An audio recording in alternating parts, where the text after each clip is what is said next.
کیا تاریخ کا سب سے بڑا ظالم جس کی دہشت سے زمین کانپتی تھی ایک معمولی چرواہے کے سامنے خاموش ہو گیا؟ یہ کہانی ہے اس ایک فیصلے کی، اس ایک سوال کی اور اس ایک جواب کی جس پر ایک پورا شہر زندہ بچا یا قتل گاہ بن گیا۔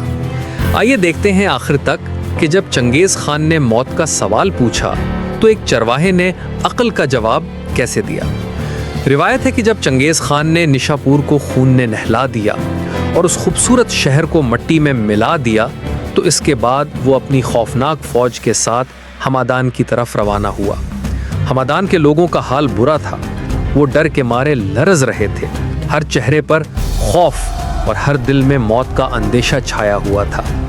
چنگیز خان نے حکم دیا کہ پورے شہر کو ایک بڑے سے میدان میں جمع کیا جائے۔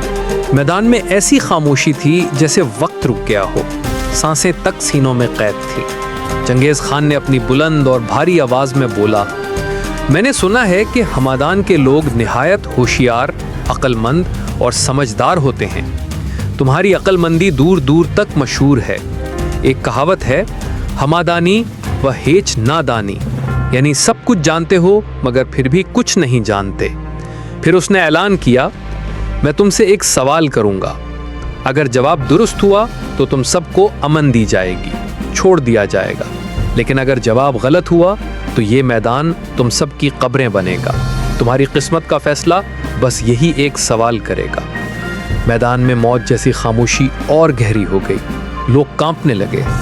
چنگیز خان نے اپنی آگ برساتی نظریں لوگوں پر گھمائیں، پھر گرج کر پوچھا، بتاؤ کیا میں خدا کی طرف سے بھیجا گیا ہوں یا اپنی مرضی سے اس تباہی کو انجام دے رہا ہوں؟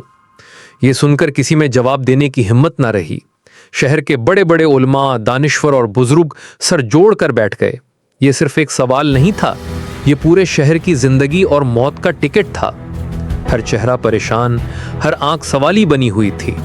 اور تب اس ہجوم سے ایک سادہ سا چرواہا آگے بڑھا۔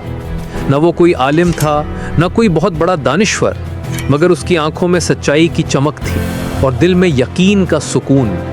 چنگیز خان نے اسے دیکھا اور کہا، ایسے میں جواب نہیں سنوں گا تو تجھ سے ہی سنوں گا، بول۔ چرواہے نے بے خوفی سے چنگیز خان کی آنکھوں میں دیکھا اور کہا، اے بادشاہ، نہ تو خدا کی طرف سے آیا ہے اور نہ تو اپنی مرضی سے یہاں آیا ہے، تمہیں تو ہمارے اعمال نے یہاں تک پہنچایا ہے۔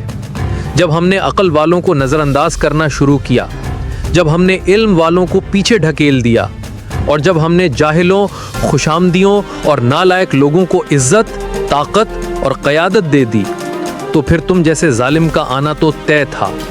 تم ہماری نادانی، ہماری بے انصافی اور ہماری بے بصیرت قیادت کا زندہ ثبوت ہو۔ میدان میں ایک دم سناٹا چھا گیا۔ چنگیز خان ساکت ہو گیا۔ اس کے چہرے پر غصہ نہیں، حیرت تھی۔ شاید یہ سچائی اس کے پتھر دل تک اتر گئی تھی۔ اور پھر اس نے اپنی تلوار واپس میان میں رکھ دی۔ اس نے سب کچھ چھوڑ دیا۔ اس دن ہمادان میں کسی کا خون نہیں بہایا گیا۔ دوستوں، چنگیز جیسے فتنے آسمان سے نہیں اترتے، یہ قوموں کی اپنی کوتاہیوں، اپنی غلطیوں کا نتیجہ ہوتے ہیں۔